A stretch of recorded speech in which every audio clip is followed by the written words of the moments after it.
Simbu role Kamal Haasan గారికి తమ్ముడు character లాగా చిన్నప్పుడు ఆయనకి దొరికే ఒక కొడుకు తమ్ముడు ఈ స్టైల్ ఆఫ్ పెంచుకున్న అతనే తన అంతే. నిజం తెలియక పక్క వాళ్ళు డ్రైవ్ చేసినప్పుడు తిరగబడితే రెగ్యులర్ రొటీన్ స్టోరీ, దీంట్లో ఓవరాల్ కొత్త ఏం రేటింగ్ లేదు. ఎంత ఇస్తారు పైకి? రేటింగ్ అడుగుతున్నారా?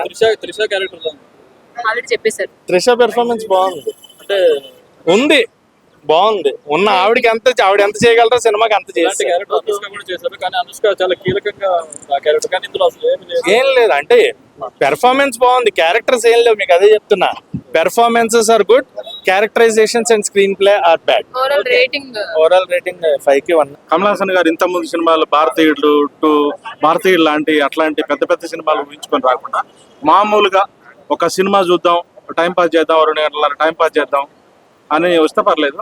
మణిరత్నం గారిని కూడా ఇంతకు ముందులాగా ఊహించుకోవద్దు. మామూలుగా మనం బ్లాంక్ మైండ్ తోటి వస్తే పర్లేదు, ఆ సినిమా బాగుంది అనిపిస్తుంది. అంటే ఇప్పుడు ఇంతకుముందు రౌడీజం, గ్యాంగ్స్టర్స్ అయ్యి ఉండే కదా, ఆ టైప్ లో సినిమా ఉంది. పర్వాలేదు, కమల్ హాసన్ గారు యాక్టింగ్ బాగుంది. కమల్ హాసన్ గారు